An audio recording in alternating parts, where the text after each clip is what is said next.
संसार कई बार विनम्रता को झुकना समझ लेता है।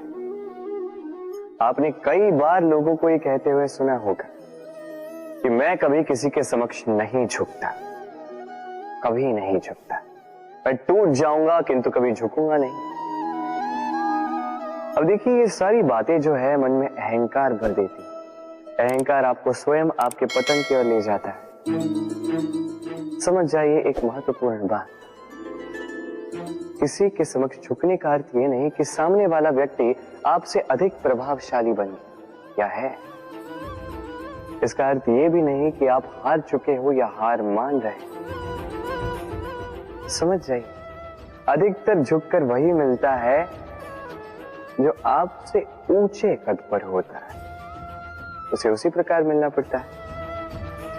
किसी के समक्ष झुकने से, विनम्र रहने से आपका कद छोटा नहीं होता, किंतु हाँ, सामने वाले व्यक्ति के मन में आपके लिए आदर और प्रेम अवश्य बढ़ता है, आपका अस्तित्व विशाल अवश्य होता है। तो चयन आपका है, क्या चुनेंगे, विनम्रता या अहंकार? राधे राधे। चलिए आपको एक बात स्मरण कराता हूं, बात जो आप पहले से ही जानते हैं। कैसी विचित्र बात है ना। देखिए, आप इस संसार में आने से पूर्व भी ये संसार था, आप इस संसार से जब जाएंगे उसके पश्चात भी संसार रहेगा। अर्थात आपके आने से पूर्व और आपके जाने के पश्चात का समय आपके हाथ में है नहीं। तो आपके हाथ में है क्या? आपके हाथ में है वो समय जिसे आप अभी जी रहे हैं, वो समय जहां आप मुझे सुन रहे हैं, वो समय जहां मैं आपसे बात कर रहा हूं। बस यही आपके हाथ में है। अब इसका आप क्या करेंगे? चिंता करके नष्ट करेंगे? मैं तो यही कहूंगा कि आपको चिंतन करना चाहिए। चिंतन करें कि कैसे इस समय का अधिक से अधिक सदुपयोग किया जा सके, कैसे अधिक से अधिक महान कार्य हम कर सकें, शुभ कर्म कर सकें, कैसे हम सब में आनंद बांट सकें। स्मरण रखिएगा, ये चिंता चिता तक ले जाती है और चिंतन मन को कुंदन बना देता है। राधे राधे।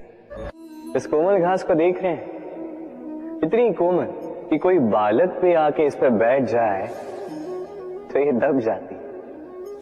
एक छोटा सा चूहा कहीं से आ जाए, अपने दांतों से इसे काट सकता है, और यदि कोई हाथी आ गया तो बड़ी सरलता से इसे जड़ से उखाड़ कर फेंक सकता है ना।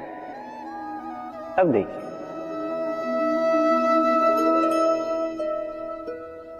मैंने इसी घास को गूंथ कर एक रस्सी बनाई, और अब वही कोमल घास एक शक्तिशाली बंधन में परिवर्तित हो चुका। ऐसा बंधन जो किसी हाथी को बांधने में काम आ सकता। वही हाथी जो बड़ी सरलता से इस घास को उखाड़ कर फेंक सकता था। समझे आप? इसी रस्सी की भांति यदि एक साथ रहोगे, एक दूसरे की सहायता करोगे, साथ निभाओगे, तो कितनी भी बड़ी समस्या क्यों ना, उसका हल बड़ी सरलता से आप निकाल पाओगे। राधे। जब भी हम किसी वृक्ष को देखते हैं, सर्वप्रथम हमारी दृष्टि पड़ती है उसके पुष्पों पर, हरे भरे पत्तों पर, रसीले फलों पर, किंतु वो कठोर, वो निस्वार्थ जड़, उससे तो हम कभी आकर्षित होते ही नहीं।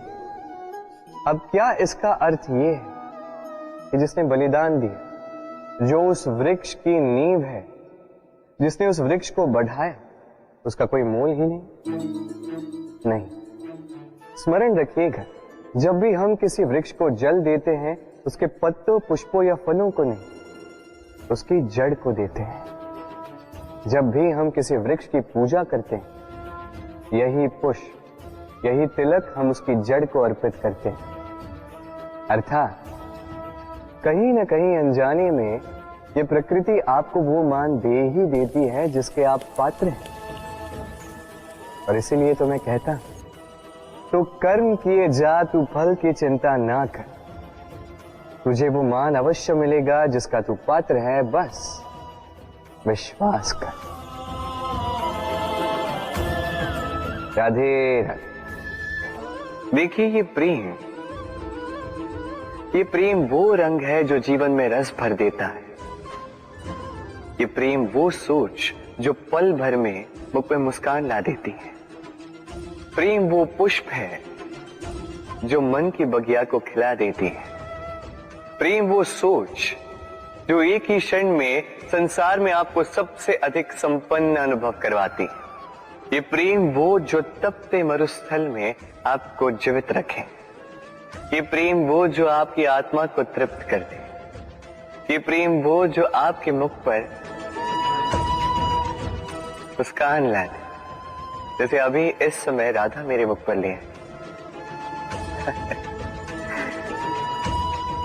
अद्भुत है ये प्रेम। तो आइए इसी प्रेम के साथ कहें राधे राधे।